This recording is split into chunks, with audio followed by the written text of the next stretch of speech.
Jai Shardema students, how are you all? Fine, that's very good. Okay, as we have already started our fourth chapter, that is equatorial forest. Hope you have seen the previous videos. In our previous videos, we have already completed the four topics, that is location of these forests, climate of these forests, plant life that is found in these forests, and the wildlife. Now, in our now in this video, we will talk about the human life. As we know, these forests are very dark and dense. ये forest बहुत ज़्यादा dark होते हैं और बहुत ज़्यादा dense होते हैं. Dark because the plants which are found here, they are been in 4 layers, and the topmost layer, that is emergent and canopy layer, they stop the sunlight to reach inside, जिसकी वजह से जो forest हैं वो अंदर से बहुत ज़्यादा डार्क होते हैं, वहाँ पे सनलाइट ऑलमोस्ट पहुँच ही नहीं पाती है. So because of these darkness and they are very dense, वो बहुत ज़्यादा घने हैं. The people don't use to live there, वहाँ पर बहुत कम लोग रहते हैं. Only a few tribes we are able to get there, वहाँ पर बहुत कम ट्राइब्स होती हैं. Otherwise these areas are very thinly और very sparse populated. That means बहुत ज़्यादा कम पॉपुलेटेड हैं, बहुत कम लोग वहाँ पर रहते हैं. Only a few tribes such as Bantus, Javas, Kubus, these are few tribes which used to live there. The equatorial region is one of the most thinly populated parts of the world. Yes, जो equatorial region का जो area है, all forest, they are thinly populated. बहुत कम populated होते हैं. पूरे world में जो थिनली पॉपुलेट, सबसे कम पॉपुलेशन वाली जगहों में से एक है, बिकॉज कि यहाँ का जो एरिया होता है वो बहुत ही डार्क और डेंस है and wet also, because it gets the rain throughout the year. पूरे साल यहाँ बारिश होती है, तो यहाँ पर वेटनेस भी उतनी ही ज़्यादा होती है. So because of these reasons यहाँ पर पॉपुलेशन बहुत कम है. Some areas such as the Amazon basin, Zaire basin, and many large islands of Indonesia and Philippines have extremely sparse population due to dark, dense and damp forest.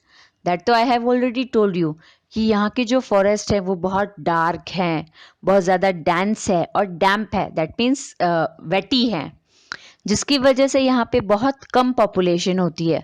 थोड़ी बहुत जो population होती है that is found in Amazon basin, Zaire basin, Indonesia और Philippines के जो islands हैं, छोटे छोटे आइलैंड्स, वहाँ पर थोड़ी बहुत ये ट्राइब्स या पॉपुलेशंस पाई जाती हैं. सी Bantus tribes which are found in the Zaire basin. See, you have given the pic of Bantus tribe. These are the people of Bantu tribe. Tribes के जो लोग होते हैं वो ऐसे ही होते हैं. Tribes actually it's a group of people who live together. Tribe का मतलब होता है एक कुछ लोगों का एक समूह जो एक साथ रहता है.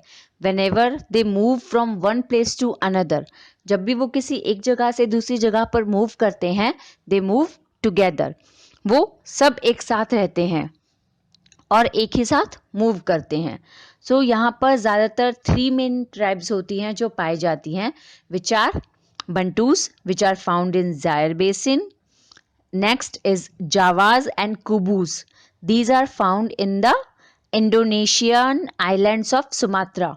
सुमात्रा के जो इंडोनेशियन आइलैंड्स हैं वहाँ पर ज़्यादातर जावाज और कुबूस ये 2 ट्राइब्स होते हैं.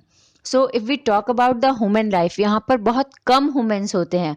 मेनली यहाँ 3 ही ट्राइब्स होती हैं which are found in Zaire basin and Amazon basin and islands of Indonesia and Philippines. इन एरियाज में कुछ ट्राइब्स होती हैं such as Bantus, Javas and Kubus, right?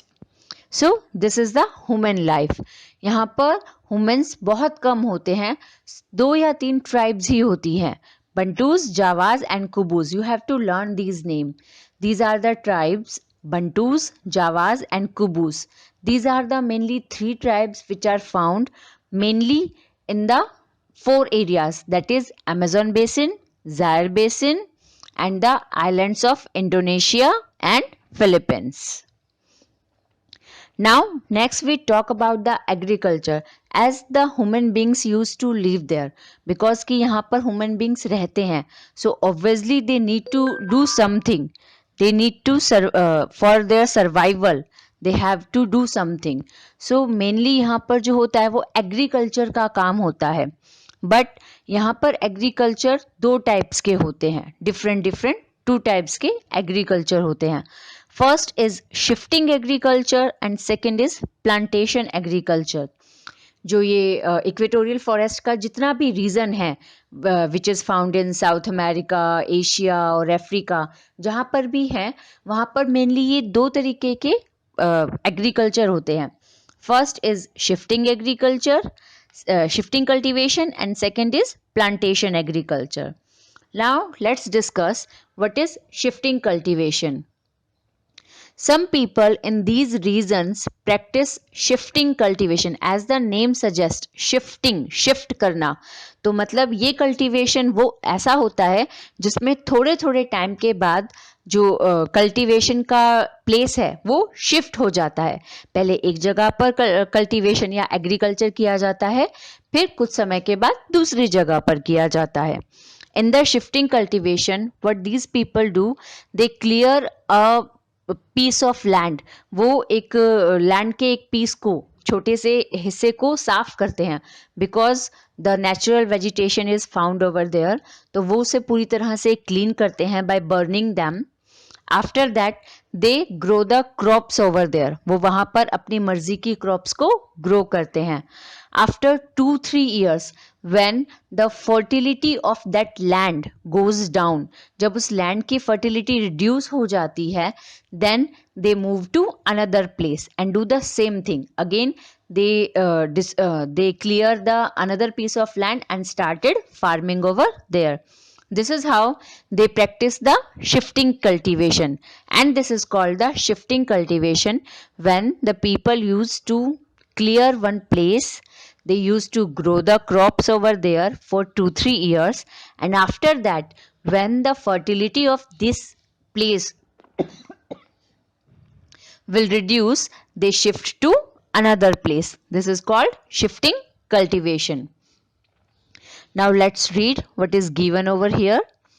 Crops like maize, rice, cassava are grown after clearing a patch of forest for 2 to 3 years. See, यहाँ पर कौन सी crop ज़्यादा grow की जाती है? मेज, राइस एंड कसेवा. ये जो क्रॉप्स होती है वो ज़्यादातर यहाँ पर शिफ्टिंग कल्टीवेशन में ग्रो की जाती हैं. See, these crops are grown after clearing a patch of forest. Forest के एक पैच, एक पीस को क्लियर करके वहाँ पर इन्हें ग्रो किया जाता है फॉर 2 to 3 years, 2 से 3 सालों तक. After some time when the fertility of the land diminishes, जब फर्टिलिटी रिड्यूस हो जाती है, कम हो जाती है, the people move to a new area. तो वो लोग किसी दूसरे एरिया पर चले जाते हैं और वहाँ पर अपना एग्रीकल्चर स्टार्ट करते हैं. This is called shifting cultivation. Now next we discuss the plantation agriculture. Now what is plantation agriculture? Plantation agriculture is actually the agriculture for commercial purpose. Commercial purpose, that means for the selling purpose. ऐसी crops, ऐसा agriculture जिसका purpose ही होता है सिर्फ उसे cell करना, that is known as the plantation agriculture. यहाँ पर जो फार्मर्स, जो लैंड ओनर्स क्रॉप्स को ग्रो करते हैं वो सेल्फ कंजप्शन के लिए नहीं करते, बल्कि उसे सेल करने के लिए, उसे कमर्शियल पर्पस के लिए ग्रो करते हैं. That is called the plantation agriculture. Let's read. Plantation agriculture is widely practised in India, Indonesia, Malaysia, West Africa and Central America.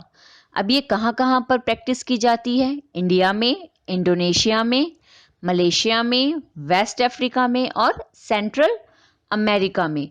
These are the main places where this type of production, that is plantation agriculture, is being done. Plantation agriculture specializes in the production of particular crops. Plantation agriculture में एक particular crop का production किया जाता है and this production is being done on a very large scale. ऐसा नहीं कि छोटे छोटे पीस ऑफ लैंड्स पर वो प्रोडक्शन किया जाता है, because the main reason, main purpose behind the production is selling only, commercial purpose. उसे सिर्फ बेचने के लिए ग्रो किया जा रहा है, तो छोटे लेवल पर, स्मॉल लेवल पर तो नहीं किया जाएगा. Obviously it will be done on a very large level. So बहुत लार्ज लेवल पर, लार्ज स्केल पर उसे ग्रो किया जाता है. Through this method crops are grown on a large scale for commercial purpose. उन्हें सेल करने के लिए, कमर्शियल पर्पस के लिए उन्हें बहुत लार्ज, बड़े पैमाने पर ग्रो किया जाता है.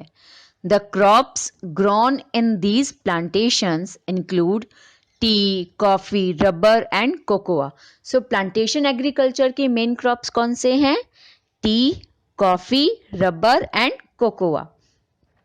So mainly you need to understand the difference between shifting cultivation and plantation agriculture. Both of these are different.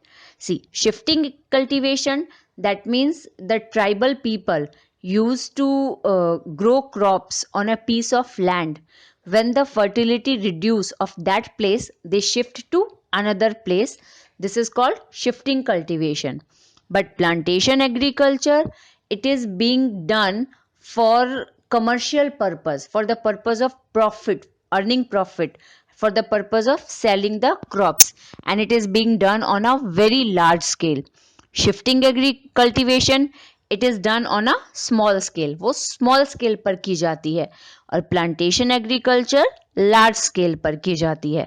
Shifting cultivation is being done for self consumption, खुद के कंजप्शन के लिए की जाती है, and plantation agriculture is being done for commercial purpose, for selling purpose.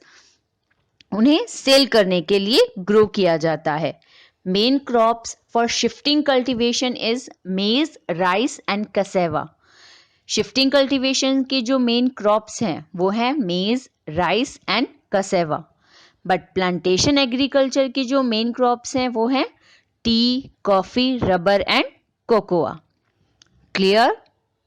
Now we have completed, after this video we have completed our 4th chapter, that is equatorial forest.